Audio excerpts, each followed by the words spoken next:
Alright, here are solutions for perfect problem 4 for Math 251. The first two parts you're asked to essentially derive, show that this is true, show that the derivative of tangent is secant squared. And the way you can do that is by using some trig identities. The derivative of tangent is just the same as the derivative of sine over cosine. And that's because sine over cosine is equal to tangent. So if I can figure out this derivative, I'd have this derivative right here. And this derivative, I can figure that out using the quotient rule. All right, so if I use the quotient rule, playing the role of f, how should I write this? Yeah, okay, I'm going to write it. I will use the quotient rule. And the quotient rule tells you that the derivative of f over g is f prime g minus g prime f, all divided by g squared. So, playing the role of f, the thing up in the numerator here is sine of x, and playing the role of g is cosine of x. And I know f prime and g prime, those were given to me in the problem. The derivative of sine is cosine, and the derivative of cosine is negative sine. So taking these four pieces of information, maybe up here, I can figure out that this is equal to f prime, which is cosine of x, times g, which is also cosine of x, minus g prime, which is the negative of sine of x, times f, which is sine of x, all divided by g, which is cosine of x, squared. We can clean this up a little bit. Let's see, this is maybe over here. Cosine of x times cosine of x is cosine squared x. The negative of negative sine of x is positive sine of x. So I have plus sine squared x. That's divided by cosine squared x. You cannot cancel out these cosines because you can't cancel over addition. But what you can do is use the Pythagorean identity, which tells you that cosine squared plus sine squared just equals 1. So this is 1 over cosine squared x. And 1 over cosine is secant. Therefore, 1 over cosine squared is secant squared, which is exactly what I was trying to figure out. Or show, I guess. Similar logic down here, except down here we're dealing with secant, and secant is 1 over cosine of x. So I'll go through the same thing. I'll use the quotient rule. Playing the role of f is the 1 that's up in the numerator. Playing the role of g is cosine of x in the denominator. F prime is 0. G prime is the negative of sine of x. And so what the quotient rule gives me is that this derivative is equal to f prime, which is 0, times g, which is cosine of x, minus g prime, which is negative sine of x, times f, which is 1, divided by g, which is cosine of x, squared. You can clean that thing up because 0 times cosine is just 0, and negative sine of x times 1 is just negative sine of x. So if I'm subtracting negative sine of x, I have a positive sine of x over cosine squared x. Sine over cosine can be rewritten, I guess, as 1 over cosine of x times sine over cosine of x. Okay, but why would you want to do that? Well, because I'm trying to show that this is equal to secant times tangent, and 1 over cosine is secant, and sine over cosine is tangent.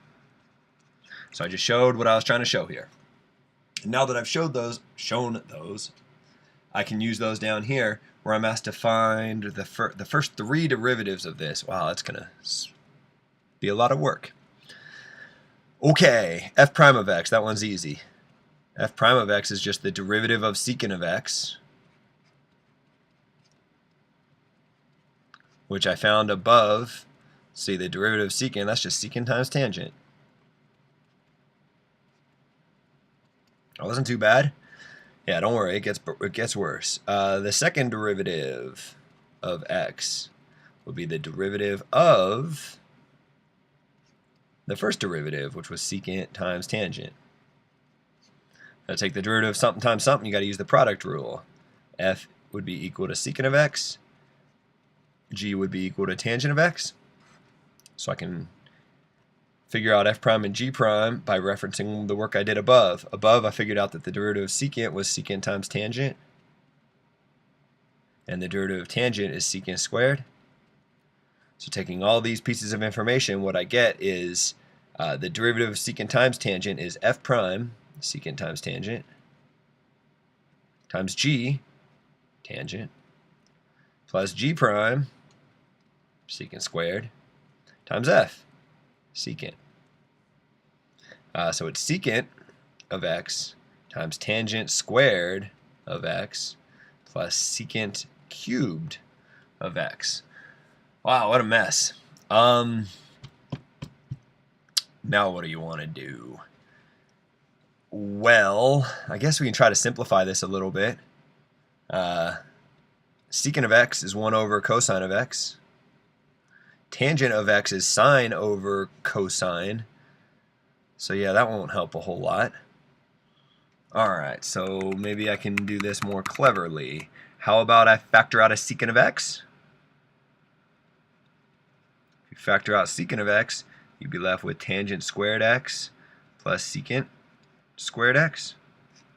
So you can rewrite it to look like this.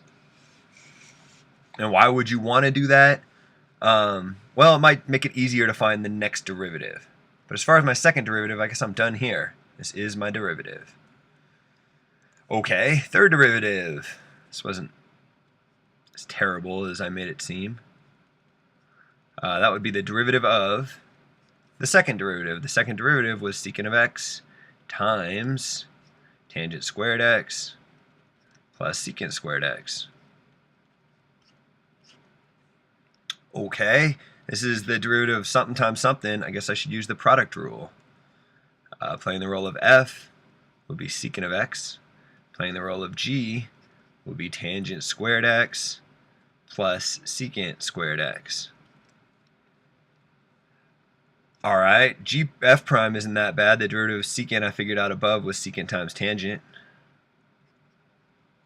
But g prime, that's going to be a mess, because the derivative of tangent squared is kind of a mess. It's not that bad if you know the chain rule, but at this point in the class we don't know the chain rule, so I'll have to figure that out individually. Similarly with secant squared. So to figure out the derivative of, how about this? We'll say g prime is equal to the derivative of g, which was tangent squared x, plus secant squared x, which is the derivative of tangent squared x, plus the derivative of secant squared x. And since we don't have the chain rule, I'll rewrite those as products so that I can figure out those derivatives using the product rule. So over here, playing the role of f is tangent of x, and playing the role of g is also tangent of x, and therefore f prime is going to be the derivative of tangent is secant squared, which is the same as g prime. So I get that the derivative of tangent squared is, let's see, f prime g secant squared x times tangent x plus g prime f secant squared x times tangent of x. And that's all this thing. To that I want to add this derivative. To figure out this derivative, I'm going to use the product rule again. F is equal to secant of x, g is equal to secant of x, f prime is secant times tangent, as is g prime.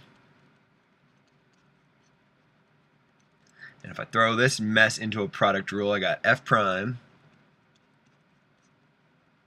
times g plus g prime times f.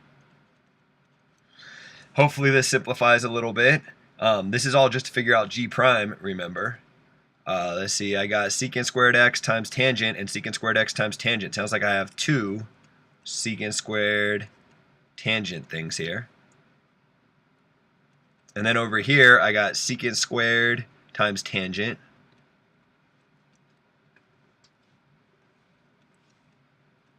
But that's the same thing I have here. So I have two more of them over here. So in total I have 4 of these secant squared tangent things. And with these secant squared tangent things, this entire thing is g prime. Alright, so this whole thing right here, Oh, maybe I need to draw an arrow or something.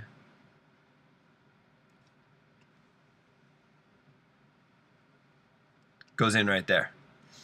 And then when you have all these pieces of information, you can apply the product rule. Remember, this was all work inside one product rule to figure out the third derivative.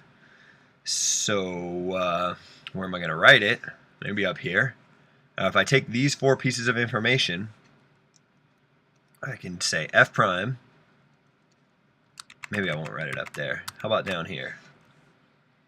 So I got f triple prime of x is equal to f prime, which is secant of x times tangent of x, times g, which is tangent squared x plus secant squared x, plus g prime, which is 4 secant squared x tangent x, times f, which is secant of x. That's a perfectly acceptable answer. Not the prettiest thing in the world. I guess you could clean it up a little bit. You could say you got secant tangent times tangent squared would be secant tangent cubed. Secant tangent times secant cubed would be secant cubed tangent. And then over here, I got 4 secant squared tangent times secant. That sounds like secant cubed times tangent. And so I have 4 of these secant cube tangent things and 1 more of these secant cube tangent things.